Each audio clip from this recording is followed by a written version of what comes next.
Hello everyone, welcome back to my YouTube channel, that is JK Academy. So as all of you know, I have already started to upload some of the content on this channel and this is my new channel. तो इस उम्मीद से बनाया कि आप लोगों की तैयारी भी हो जाए एंड कॉन्सेप्ट्स जो हैं वो क्लियर हों। I am from commerce background, मैं एक टीचर हूँ प्रोफेशन से and I have been teaching since 2013-14। Basically मैं कॉमर्स बैकग्राउंड से हूँ, मेरा एमकॉम है एंड आई एम ट्राइंग कि मैं द बेस्ट वे में जो है आपको कंटेंट प्रोवाइड कर सकूँ। और मैंने इससे पहले 2 एमसीक्यू के वीडियोस डाले हुए हैं ऑलरेडी, एक फिजियोग्राफी ऑफ जे&के और एक मैंने डाला हुआ है अकाउंटेंसी के ऊपर। सो उसी के हिसाब से कुछ लोगों ने कहा कि आप वीडियो लेक्चर्स भी जो है वो लेकर आइए। So I have come up with the first topic of accountancy, that is introduction to accounting, financial accounting और उसके टर्म्स के ऊपर। तो इंट्रोडक्शन टू फाइनेंशियल अकाउंटिंग में तो definitions and all this will not be asked. So majorly जो questions होंगे that will be from the terms, जो भी एक दो क्वेश्चन उस टॉपिक से आता है that will be from the terms. And before terminology अगर क्लियर नहीं होती है तो आप लोग जो है वो कोई भी चीज़ आगे समझ नहीं पाएंगे। तो अगर आप इस चैनल पे नए, ऑब्वियसली बात this is a new channel, so अभी सब्सक्राइब आप लोगों ने नहीं किया तो सब्सक्राइब कर लें। एंड आई एश्योर यू कि आप लोगों को एक क्वालिटी कंटेंट जो है मैं प्रोवाइड करूँगा। हैंड रिटन नोट्स जो मैंने खुद प्रिपेयर किए हैं उनके हिसाब से ही मैं आप लोगों को पढ़ाऊँगा। Those will be easy to understand and conceptual studies होंगी rather than going for the views, और जो भी शॉर्ट वीडियोज़ नहीं बनाऊँगा। लेक्चर्स थोड़े लंबे हो सकते हैं but they will be informative to all of you, not only beginners जो ऑलरेडी तैयारी कर चुके हैं उनके लिए भी, और जो फर्स्ट टाइम कर रहे हैं या नॉन कॉमर्स बैकग्राउंड वाले उनको मद्देनज़र रखते हुए मैंने ये जो वीडियोज़ हैं वो बनाई हैं। तो लेट्स स्टार्ट विद, सो आज का जो हमारा टॉपिक है टर्मिनोलॉजी। और आप जैसा देख रहे हैं कि I have made these accounts with my own hand. तो कहीं पर अगर आपको समझ नहीं आएगी तो डू कमेंट, मैं I make you understand. So मैं सीधा टर्म्स पे आता हूँ because we will not go through की डेफिनेशन क्या है, दैट इज़ नॉट इम्पॉर्टेंट। एक हमने उसी पर्सपेक्टिव से पढ़ना है कॉम्पिटिटिव एग्जाम्स के पर्सपेक्टिव से कि क्वेश्चन कहाँ से आते हैं। सो बेसिक अकाउंटिंग टर्म्स में आपको कुछ टर्म्स हैं जो पहले सीखने हैं, उसके बाद ही आप आगे फॉरवर्ड कर पाओगे। तो सबसे इंपॉर्टेंट जो टर्म है that is revenue receipt and capital receipt में क्या डिफ्रेंसिएशन है।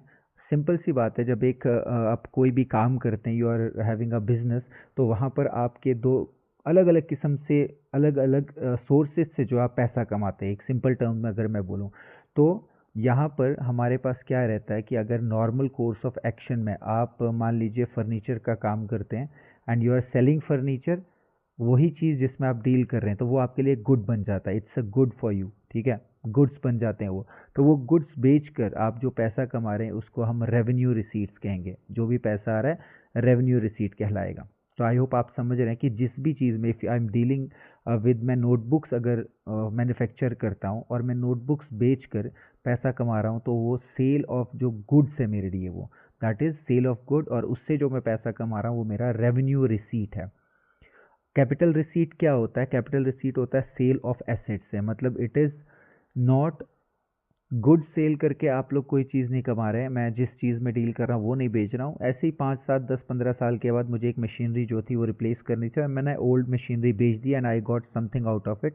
तो सेल ऑफ एसेट के ऊपर जो मुझे पैसा मिल रहा है उसको मैं कैपिटल रिसीट कहूँगा। तो रेवेन्यू रिसीट जो गुड्स बेचकर जिसमें आप डील कर रहे हैं वो कमा रहे हैं, और कैपिटल रिसीट वो हो गया जो हम एसेट बेचकर। सो अगर हम डिफ्रेंसिएशन करें तो रेवेन्यू रिसीट जो होता है और कैपिटल रिसीट जो होते हैं वो इरेगुलर होते हैं बेसिकली, कि हर दिन तो आप मशीनरी नहीं ना बेचोगे। सो आई होप ये पॉइंट आपको क्लियर हो गया।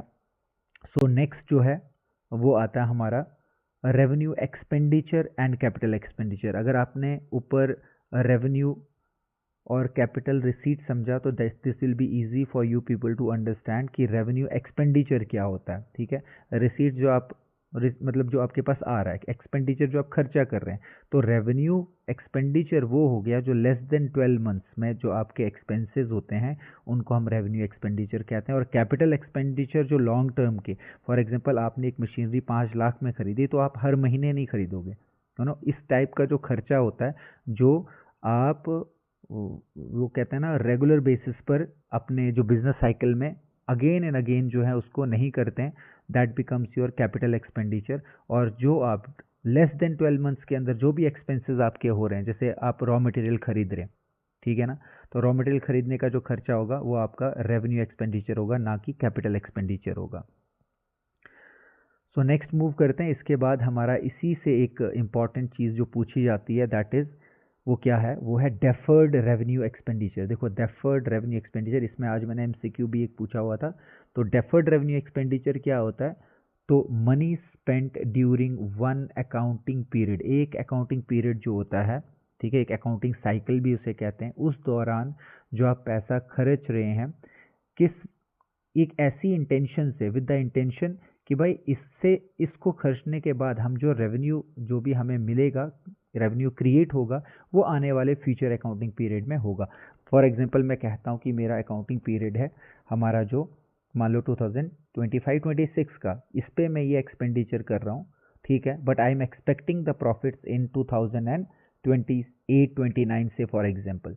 तो डेफर्ड रेवेन्यू एक्सपेंडिचर मीन्स एक ऐसा खर्चा जो आप इस उम्मीद से कर रहे हो कि इसको खर्चा करने के बाद जो इससे रेवेन्यू जनरेट होगी वो फ्यूचर में जनरेट होगी।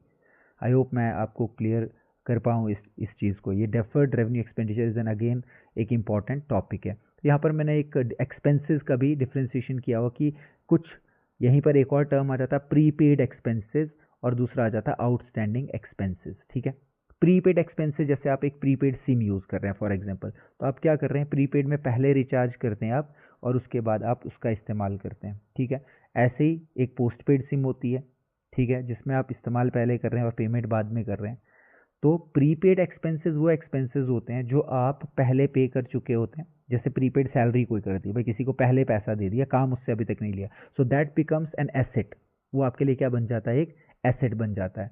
और अगर आउटस्टैंडिंग है, मतलब किसी ने आपके लिए काम कर लिया, बिजनेस के लिए काम कर लिया, but you have not paid him, so that becomes N liability, कि आपने वो लाइबिलिटी पूरी करनी है नियर फ्यूचर में, ठीक है।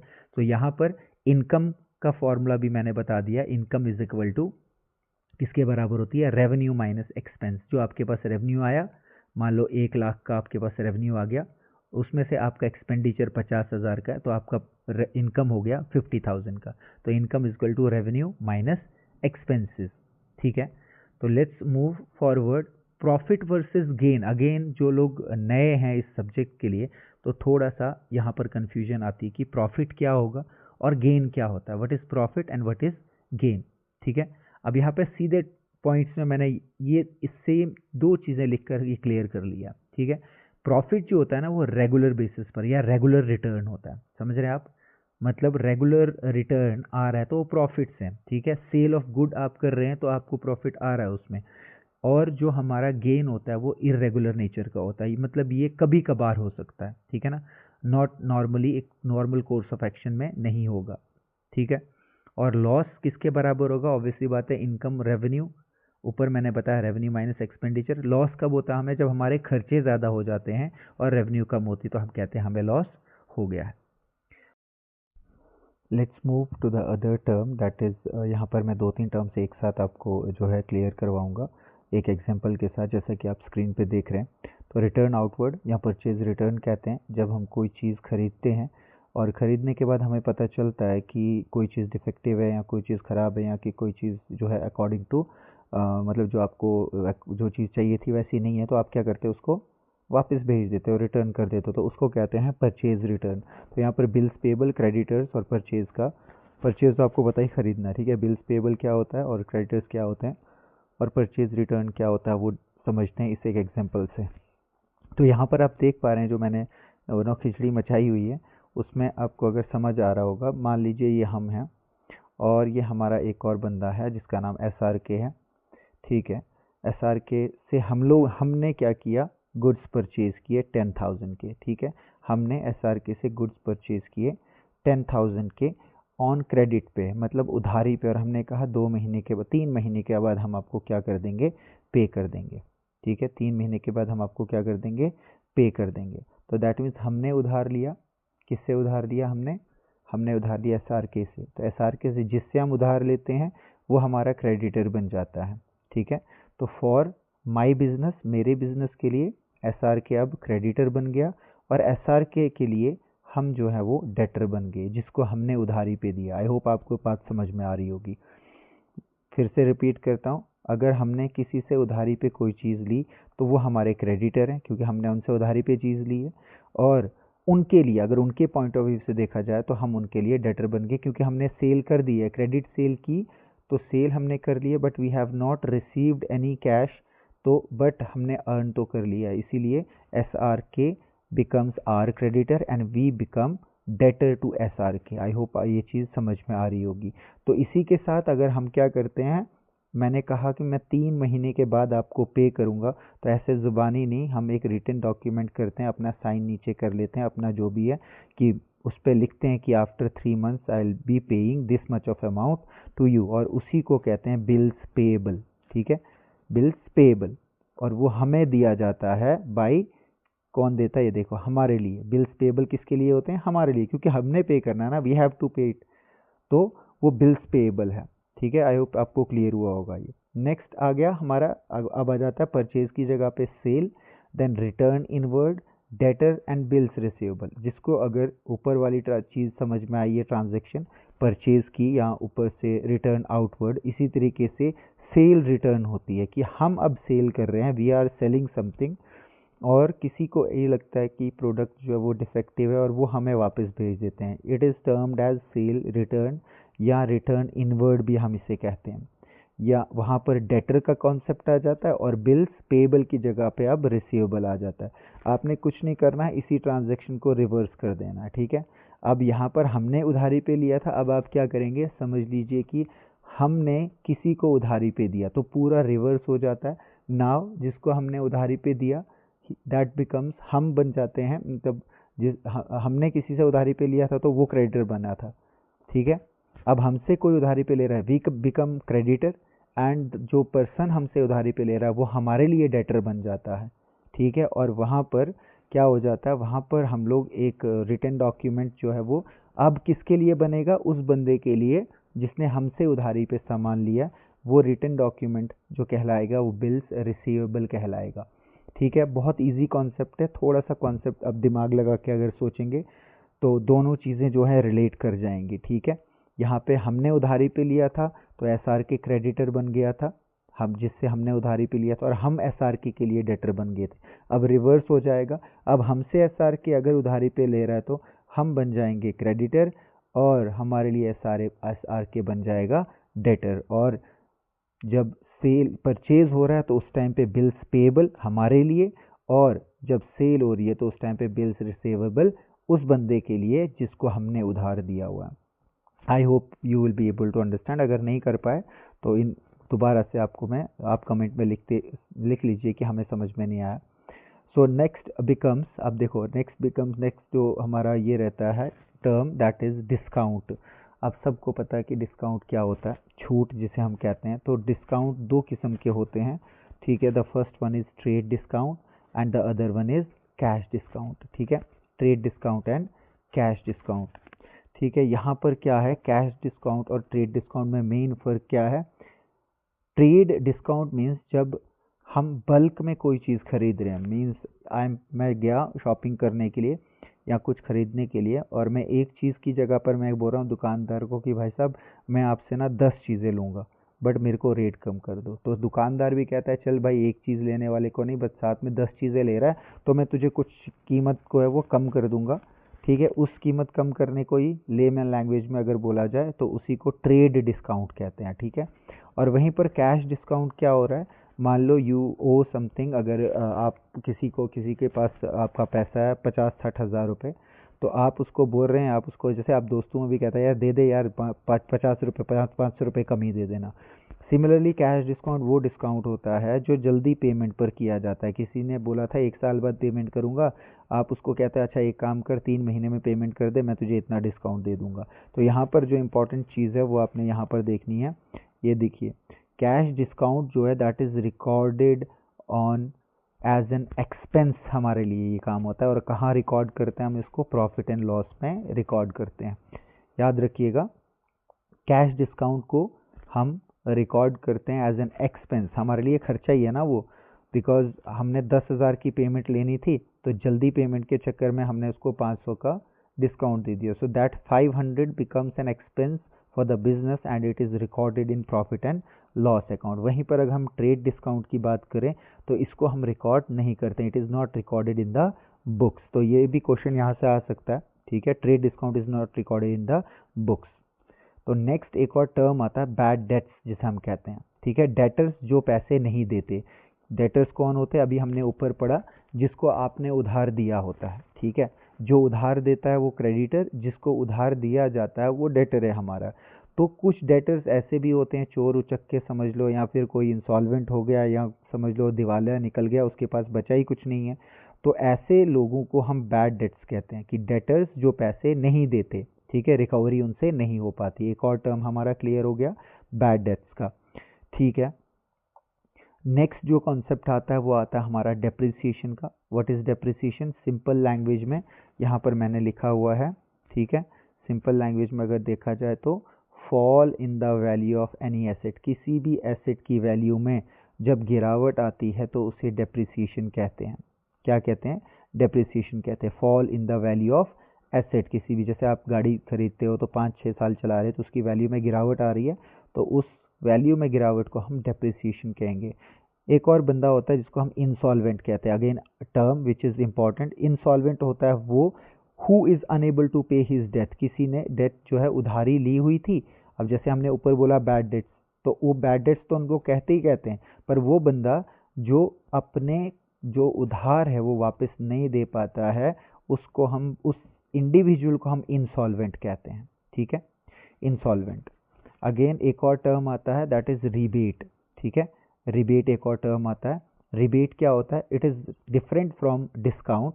कभी कभार क्या होता है, आप जब सामान खरीदने जाते हैं, मान लो आपने कोई फ्रिज खरीदने चले गए आप, या कोई और चीज़ खरीदने चले गए, उसमें कहीं डेंट पड़ा हुआ है या कोई थोड़ा सा फॉल्ट है या फिर कहीं से कोई कट लगा हुआ है, कुछ ना कुछ, तो उस वजह से डिफेक्टिव प्रोडक्ट का होता है जो, तो दुकानदार कहता है यार एक काम करो, ये ले जाओ आप, इसमें मैं आपको पैसे कम कर दूंगा, तो वो पैसे कम करने वाला, ठीक है, उसको हम रिबेट कहते हैं, ठीक है। So it is different from discount. Defective product अगर हो, so discount given by the seller, उसको हम रिबेट कहते हैं, ठीक है। आई होप ये भी आपको क्लियर हुआ होगा। नेक्स्ट आती है हमारी, नेक्स्ट टर्म जो आता है दैट इज बिजनेस ट्रांजेक्शन। क्या होता है business transaction, means it's a, अब ट्रांजेक्शन अकाउंटिंग के टर्म में ट्रांजेक्शन डजंट मीन कि नॉन मॉनेटरी टर्म्स में, इट्स अ फाइनेंशियल ट्रांजेक्शन, और एक ऐसा इवेंट जहां पे शुरू किया जाता है अकाउंटिंग प्रोसेस में, the accounting process of recording it in the books of account of an enterprise, ठीक है। ट्रांजेक्शन क्या है, फिर से मैं रिपीट करता हूँ, क्या है ये, सामने आपको दिख रहा है, इट मीन्स फाइनेंशियल ट्रांजेक्शन, या फिर एक ऐसा event that initiates the accounting process, मतलब अकाउंटिंग प्रोसेस शुरू ही होता है कहाँ से, बिजनेस ट्रांजेक्शन से। अगर ट्रांजेक्शन ही नहीं होगी तो कोई भी अकाउंटिंग, किस चीज़ की अकाउंटिंग आप करोगे, जब लेन देन खरीदी ही नहीं कुछ कोई चीज़, जब ट्रांजेक्शन हुई नहीं। So it means financial transaction या फिर event that initiates the accounting process of recording, recording का जो भी प्रोसेस तभी होगा ना जब आप ट्रांजेक्शन कर पाएंगे, so in the books of account of an enterprise. तो बिजनेस ट्रांजेक्शन जो भी है उसको हम क्या करते हैं, ये देखो, पहला relationship with the accounting unit. एक होती है इंटरनल ट्रांजेक्शन्स, ठीक है, अकाउंटिंग ट्रांजेक्शन्स, जैसे कि हमारी डेप्रिसिएशन है, इट्स एन अकाउंटिंग ट्रांजेक्शन, ठीक है। एक्सटर्नल जो हमारी ट्रांजेक्शन्स होती हैं वो बिजनेस ट्रांजेक्शन्स, जैसे कैश पेड, ठीक है, टू क्रेडिटर।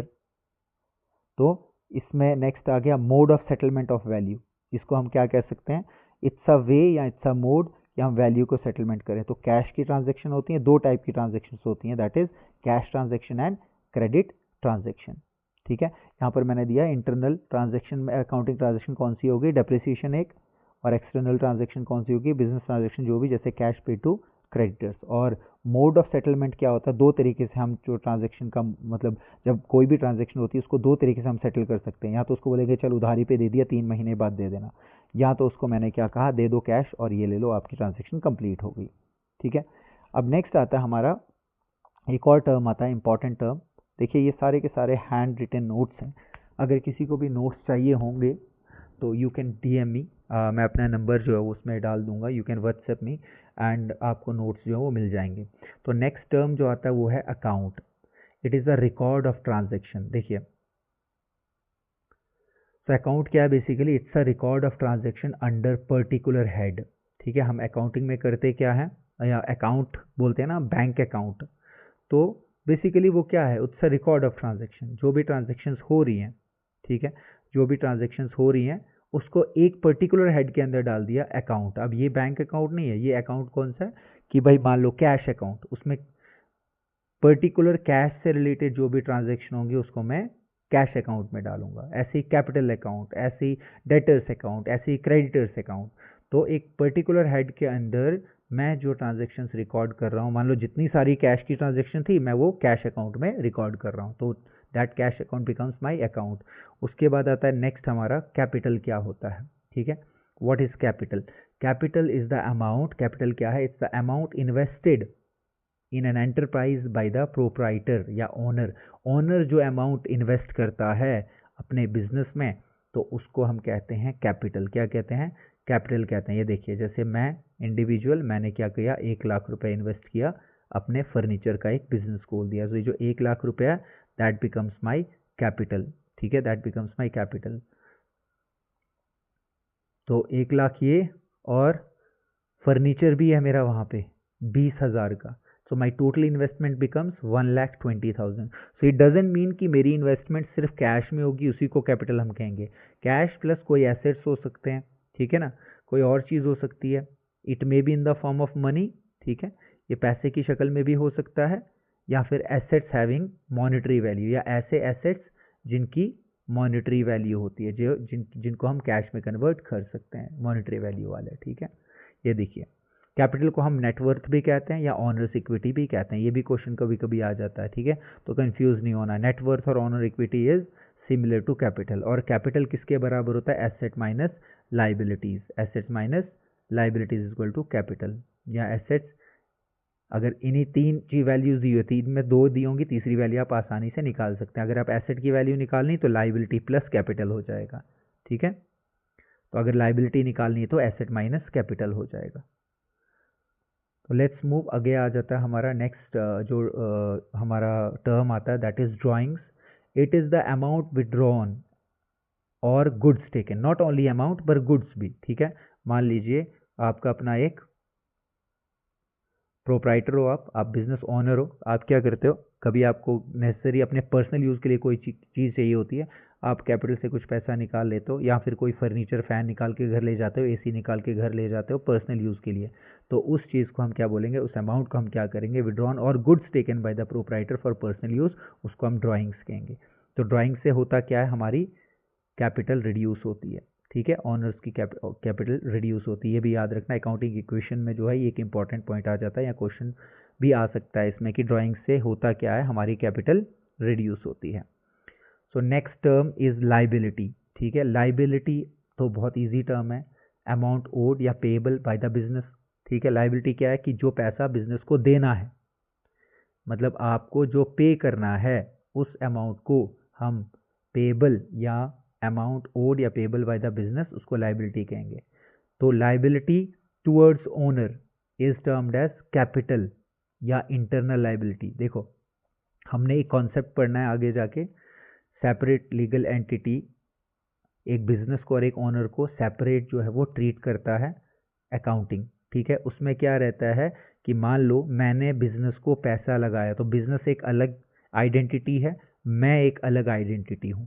तो मैंने पैसा लगाया है बिजनेस में, तो बिजनेस के लिए वो पैसा लाइबिलिटी बन जाती है, तो लाइबिलिटी टुवर्ड्स ऑनर बन जाती है, और उसको हम कैपिटल कहते हैं या इंटरनल लाइबिलिटी कहते हैं। दोबारा से बता रहा हूँ, if you are investing 1,00,000 rupees in your business, तो वो 1,00,000 रुपीज़ आपकी तो इन्वेस्टमेंट है, बट वो बिजनेस के ऊपर लाइबिलिटी बन जाती है।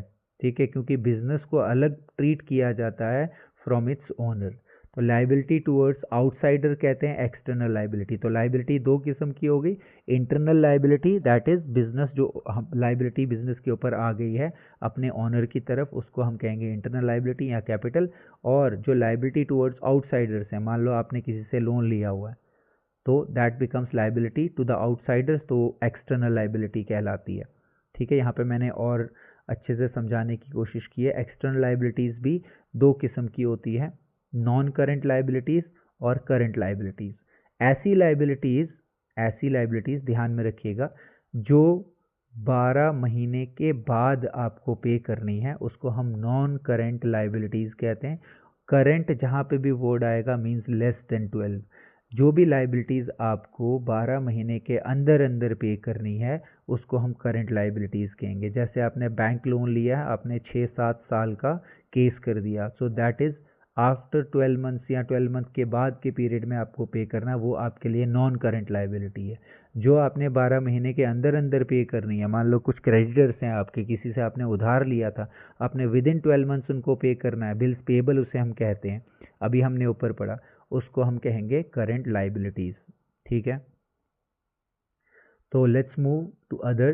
देखिए फिर आ गया ये हमारा क्रेडिटर्स। क्रेडिटर्स क्या होते हैं? करंट लाइबिलिटीज़, अभी हमने ऊपर पढ़ा। ठीक है, ऐसा क्वेश्चन भी आता है।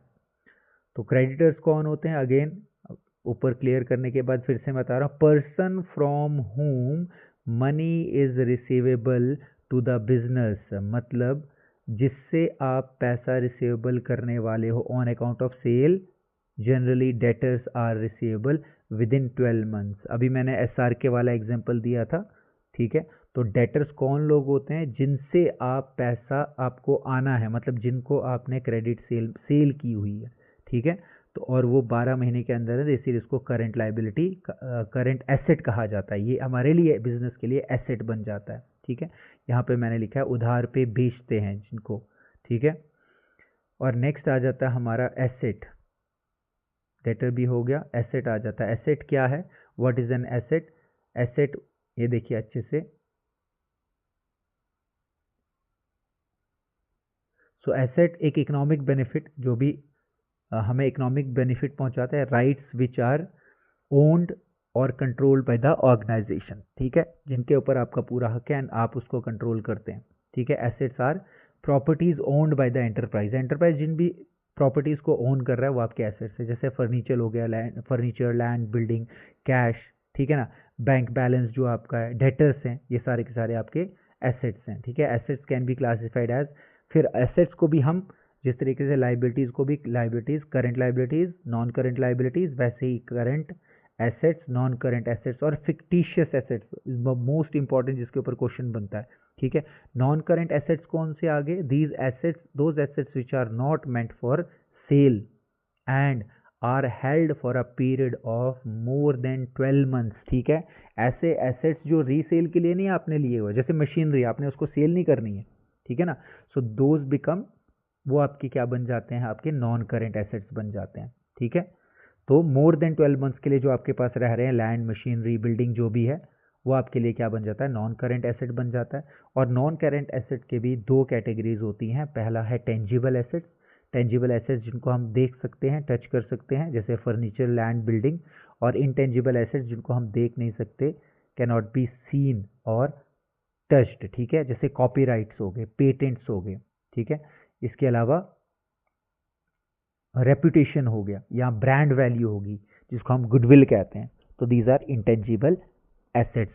ठीक है, या इंटेंजिबल एसेट्स हो गए हमारे। ठीक है, तो मैंने बता दिया नॉन करेंट एसेट्स के दो कैटेगरीज। उसके बाद आ जाते हैं हमारे current assets, those assets which can be easily converted, ठीक है, into cash and are held for resale, जिनको हम आसानी से कैश में बदल सकते हैं और उनको हमने एक मकसद से लिया, रीसेल के मकसद से, और लेस देन 12 मंथ्स के अंदर अंदर उनको हम बेच के कैश में कन्वर्ट कर सकते हैं। जैसे डेटर्स हो गया, स्टॉक हो गया, कैश हो गया, बिल्स रिसीवेबल हो गए, प्रीपेड एक्सपेंसेस हो गए, all these are current assets.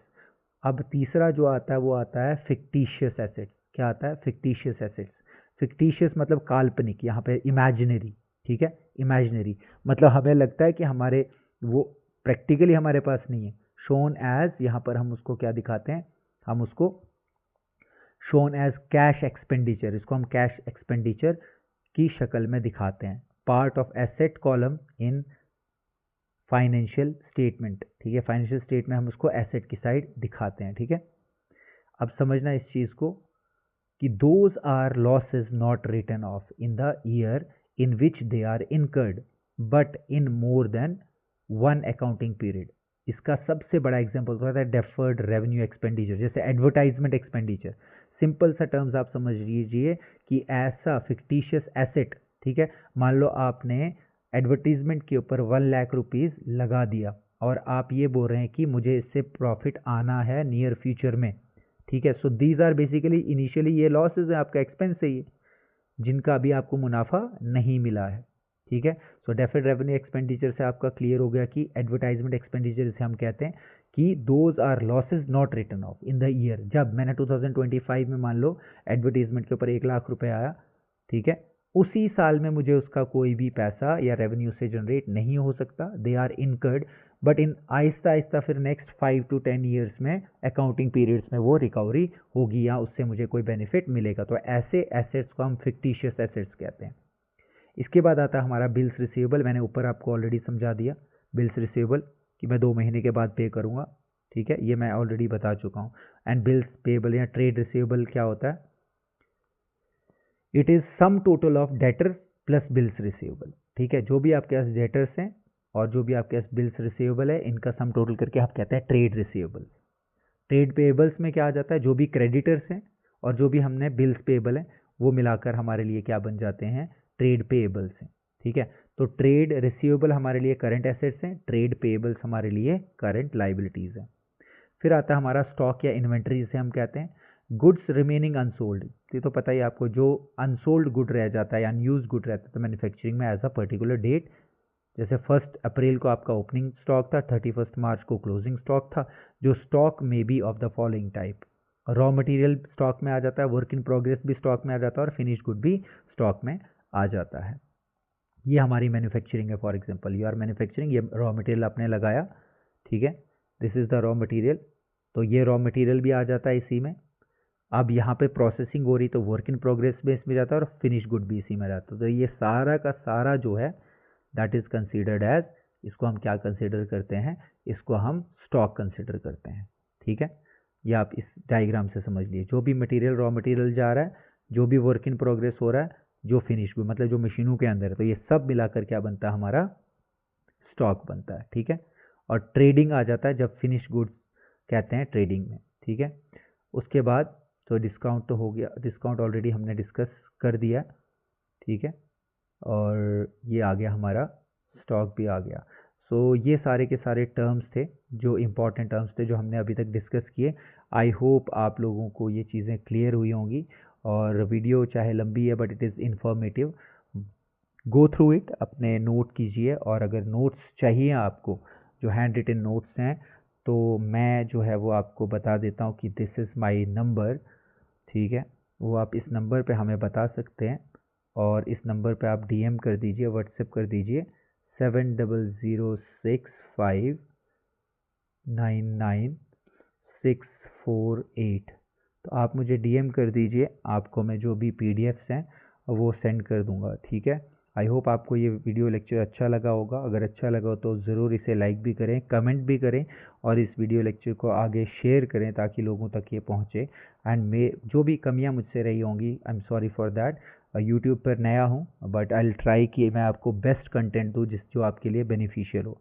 तो do like the video, do comment and also subscribe भी कर लें और बेल आइकन को ज़रूर दबाएं। थैंक यू सो मच, मिलते हैं नेक्स्ट टॉपिक के साथ अगली वीडियो में।